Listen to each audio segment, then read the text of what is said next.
And welcome back to Hannity Live from Vegas on the Strip, the MGM Grand, and we are here ahead of tomorrow's third and final presidential debate. Now, it's all happening in less than 24 hours, and of course, you can watch it right here on the Fox News channel. But first, here's part two of my interview with former Speaker of the House, Fox News contributor Newt Gingrich. So, do you think the Project Veritas tapes, where we've got people literally inciting violence connected to the DNC, connected to Hillary's campaign, and institutionalizing voter fraud at a level we'd never hear anybody ever admit in the past?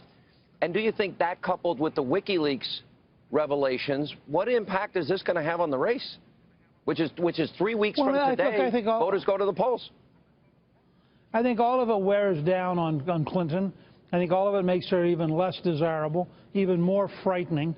I mean, if you have people doing this now, can you imagine if she has the power of the presidency? The kind of things she will do, how dangerous she will be to our civil liberties, and how willing she will be to go after people in ways that are very, very, I think, dangerous to the whole survival of the rule of law in this country. So in that sense, I think all of these pieces come together in a way that are just a further reminder of how bad she is, how bad her immediate staff is. I mean, the whole thing that came out this morning where they're saying, well, we really can't support Israel too much because that'll make our left-wing allies really unhappy. These kind of things come up over and over again, and the more you pull back the mask, the more you realize that the secret Clinton and the secret Clinton team is a really pretty, I think very frightening system of very radical thoughts, very willing to break the law. When you think of all of the time that the media spent on allegations against Donald Trump, most of which have now been fully debunked, although it took a week, and all the time, while that was happening, simultaneously, all these WikiLeaks are being dropped, the media paid zero attention to it. Now, we do have the latest revelations today, and I'll put that up on the screen with a long list of other things that I think would probably prevent any other person in the country from ever becoming president. The new revelations are simple. Clinton wanted Obamacare to unravel, I assume because she wants a single payer. Podesta called Senator Bernie Sanders a doofus. The campaign found a gender pay gap at the Clinton Foundation. Podesta listed potential VP candidates by racial and gender food groups. And aides thought Obama's remarks about the private server didn't make sense. Now, I'm going to continue to roll all of the earlier revelations that most people don't seem to know, but you can even take it back further. When Debbie Wasserman Schultz was fired, there was racism and sexism and misogyny and anti-Semitism on full display by the Democrats. In other words, the very things they always accuse Republicans of. Look, when you just learned the one thing that you mentioned in passing, the highest paid people in the Clinton Foundation were 3 times as likely to be men rather than women. Just start with that single fact. And yet, where is the elite media? Where is the anger? Where is the outrage that the organization she and her husband controlled paid men dramatically more than it paid women? You know, doesn't it? And this goes back to the degree 96% of the money given by reporters to campaigns this year, 96% went to Hillary Clinton. That is a 24-to-1 ratio, and it tells you why you're dealing with this constant barrage of propaganda masquerading as news. But it's not news. It is propaganda designed to undermine Donald Trump, and frankly, his job tomorrow night is to overcome that. You think about it's NBC. Literally, they're fed questions when Hillary's going to be interviewed. It's CNN operatives feeding questions to the Clinton campaign in advance of a town hall. It's the AP that have friendlies that they go to. It's the Atlantic. It's John Harwood at CNBC. It's the LA Times, the New York Times. It's Salon. It's the San Francisco Chronicle. It's, the Boston Globe. Cheryl Atkinson, who used to work at CBS, had an interesting piece that she put out. She calls it Newsgate 2016.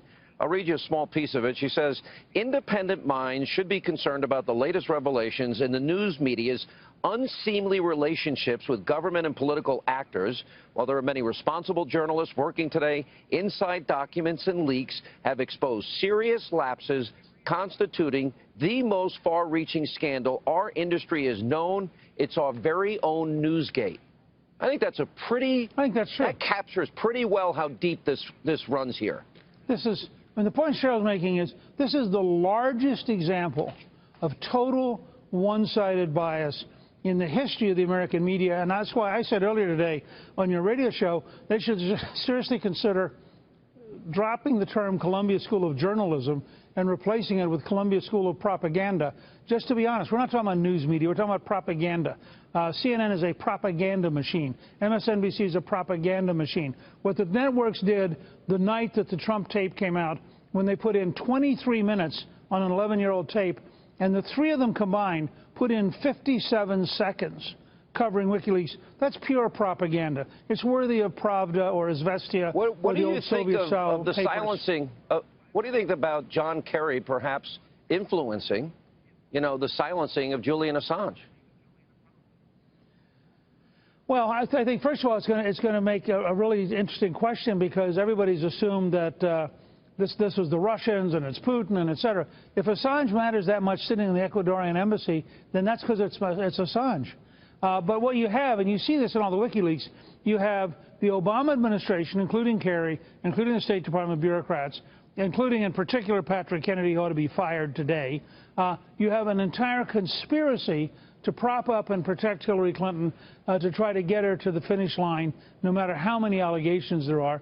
And you also had, of course, the vice president suggesting that we might launch a cyber attack on Russia in response to a political event.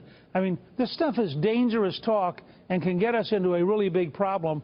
But these people in the White House, I mean, Obama and Kerry and Biden are so utterly incompetent about this stuff that they could stumble into a real war if they're not careful, because they don't realize how dangerous this is. Last question. In 3 weeks from today, the people in this country are going to go to the polls. You had to give your best guess. Who's going to win this election? Do you trust the polls out there now?